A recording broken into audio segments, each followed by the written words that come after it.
Aujourd'hui, je vais sortir un peu des contraintes d'Urlog pour lancer un format qui est dans les cartons depuis quelques années maintenant. C'est simple, j'en trouve des traces depuis que je veux faire du podcast. J'ai jamais eu le courage de le lancer, donc aujourd'hui, l'Urlog sera un peu plus long. Depuis que j'ai des copains, donc on va dire que ça fait un bout de temps, je suis fasciné par leurs travaux, en dessin, en musique, en asso, mais aussi en sport, en projet, etc. Enfin, c'est pas que mes copains, hein. Je suis bien conscient que globalement, quand on sait regarder au bon endroit, tout le monde a du talent, tout le monde a cette discipline dans laquelle il peut se donner à fond. Et c'est de ça dont je veux parler. Donc bienvenue dans le premier épisode de Mes amis ont du talent. Et pour parrainer ce format, j'aimerais accueillir un ami de longue date et un artiste de slam que j'aimerais retrouver dans toutes vos playlists, Solal. Tu blesses, mise-moi, quoi que tu saches, vise-moi, quoi que tu saches, signe-moi, quoi que tu saches, piqué, esquive, j'ai qui te plie, qui te prie. Avec Solal, on se connaît depuis la 6ème. On a vite formé une bande assez inséparable de 4 personnes avec 2 autres filles. Tu sais, ce genre de groupe très soudé avec ses propres blagues, sa propre mythologie. Ce genre de groupe qui peut se perdre de vue au lycée ou dans les études supérieures, mais qui, quand on se retrouve, se reforme le temps d'une bière comme si rien ne s'était passé. Solal, je l'ai toujours connu en train d'écrire. Il écrivait des histoires, des débuts de romans, des romances et des mots très chouettes. Il était passionné par l'écriture et la littérature. Et puis, pas des trucs simples non plus, hein. C'est pas comme moi qui lisais Eragon. Non, Solal, il lisait Belle du Seigneur. La première fois qu'on s'est revus tous ensemble, c'était il y a 1 an et demi. On a chacun parlé de nos projets, d'où on en était dans la vie, et c'était fou de voir comment on avait changé, et en même temps comment on poursuivait nos projets de collégiens. Solal va nous donner une autre dimension à son travail d'écriture et avait commencé le slam. Et comme j'ai jamais eu trop l'occasion d'en parler avec lui, on s'est appelé.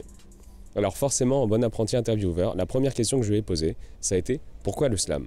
Alors, premièrement, parce que je sais pas chanter, et je pense que il fallait trouver un autre moyen, il fallait contourner l'obligation du chant. Et parce que j'ai découvert, enfin, on m'a poussé, on m'a obligé, on m'a forcé à aller sur une scène slam une fois, il y a 2 ans. Et ça a été un peu un coup de foudre avec la scène. Ça a été vraiment sur l'instant, et il y a eu quelque chose de très fort qui s'est passé sur le moment T. Et ça m'a fait prendre conscience que j'aimais toujours autant écrire solitairement dans mon coin des histoires, mais que faire vivre un texte sur scène, c'était quand même une sensation assez sublime quand même. Et ces personnes-là qui t'ont poussé à faire ta première fois en slam, elles t'avaient déjà entendu, elles avaient déjà lu certains de tes textes, c'est ça? Et du coup, elles se sont dit que ça marcherait très bien sur scène. Voilà, c'est que elles lisaient, on va dire, ce que je faisais, mais que la plupart du temps, elles préféraient que ce soit moi qui les lise, qui les dise, et que le compliment qui revenait le plus, c'était l'oralité qui se développait dans mes textes. Et c'est pour ça qu'elles m'ont poussé à aller sur une scène slam. Et du coup, t'es passé de ce travail scène à un travail d'enregistrement petit à petit. C'est venu beaucoup plus tard parce que j'ai un peu cherché déjà mon style vraiment propre à moi au niveau du coup de la scène et du slam. Et c'est à ce moment-là que je me suis rendu compte que je collais pas assez au slam. Et du coup, je me suis baladé un peu dans plusieurs genres musicaux, dans plusieurs types de prod. Et du coup, la phase d'enregistrement est vraiment tardive. On va dire que j'ai mis 1 an et demi à vraiment m'y mettre. Je dirais que ça fait 6 mois où c'est beaucoup plus sérieux en termes de volonté. Et ça fait quelques mois que t'es en duo. Ouais. Dans le projet Montissima. Ouais, c'est ça en fait. Bah, disons qu'on a commencé à faire du live très tôt. Parce que des rencontres et des opportunités qui sont un peu tombées du ciel ont fait que j'ai commencé à faire des concerts très très vite. Et du coup accompagné de Gloomy Orpheus et de Veadictis. Et ce qui a fait qu'on avait beaucoup de sons en stock en fait. On faisait des concerts d'1 heure et du coup on avait du stock et on essayait quand même de faire du nouveau. Et parce que moi la création faut que ça y aille quoi. J'aime créer, j'aime vraiment ça et c'est après qu'est venue l'idée de vraiment construire un duo. On attendait de vraiment lancer le groupe et d'être prêt à pouvoir assurer ça sur les réseaux sociaux. Parce qu'on voulait pas sortir des sons comme ça au hasard, sans avoir de structure, sans savoir où on allait.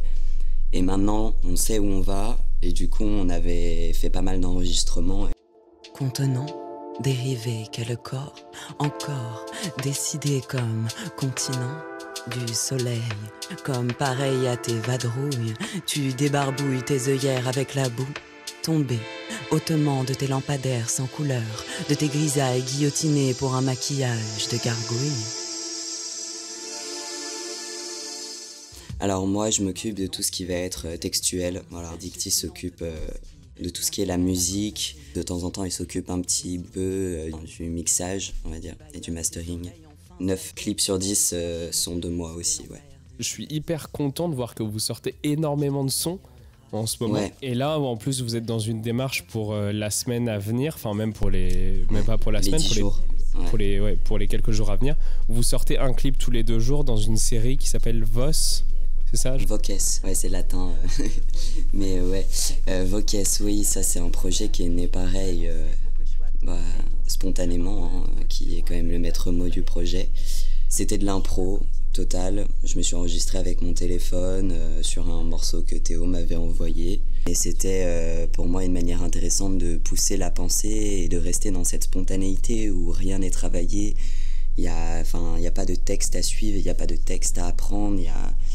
C'était laisser la parole libre. Je me parle à moi-même comme je parle à des gens qui n'existent pas, mais je parle et je suis pas Solal sur scène, je suis moi qui parle dans le vide à mon téléphone en l'occurrence. C'était une sensibilité qui était vraiment différente que quand j'écris un texte que je sais que je ferai sur scène. C'est pas une improvisation de démonstration, de je sais rimer, je sais faire des jeux de mots, c'était une volonté d'adresse à l'auditeur. Qu'est-ce que vous avez envie de faire avec Montissima? Vous avez envie d'aller où? Dans 3 mois, vous vous verriez où par exemple? Alors dans 3 mois, je rêve qu'on recommencera à faire des concerts, ça serait bien. Parce que ça manque, mais c'est vrai qu'on rêve un peu, on essaye de garder les pieds sur terre et d'abord de se battre pour pas griller les étapes et voilà, et essayer de participer dans le futur proche à des tremplins par exemple, à continuer à balancer du son régulièrement et de continuer à affiner nos intentions de création. Et 3 mois, ça me paraît un délai un peu court, mais ouais, refaire des concerts, ça serait déjà bien, ça serait vraiment très bien. Des fois je trouve qu'on est un peu à l'étroit, non? Tous les 3, à se partager des tâches, vous à lister, moi à faire. Demain.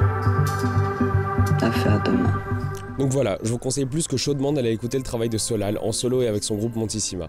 Je suis hyper fan de leur taf et même si je vous ai déjà fait plusieurs recommandations dans leur log, c'est celle-ci qui compte le plus dans mon cœur. Ils travaillent d'arrache-pied et produisent des sons qui personnellement me font vibrer au-delà de la raison. Et je dis pas ça parce que ce sont des amis. Je vous conseille fortement les morceaux 2 pics, avec la puissance de l'instrumental trap et la profondeur de la voix et du texte de Solal, et Voces 1, pour le saut dans le vide provoqué par l'impro qui nous prend et nous enlace. Merci d'avoir écouté cet épisode jusqu'au bout. Je suis fier d'avoir réussi à le faire, c'est pour ça que je veux faire de la radio. Merci infiniment à Solal qui a accepté d'être mon premier invité. Merci pour le soutien et le partage. On se retrouve demain pour leur log 20. À toutes ces sensations.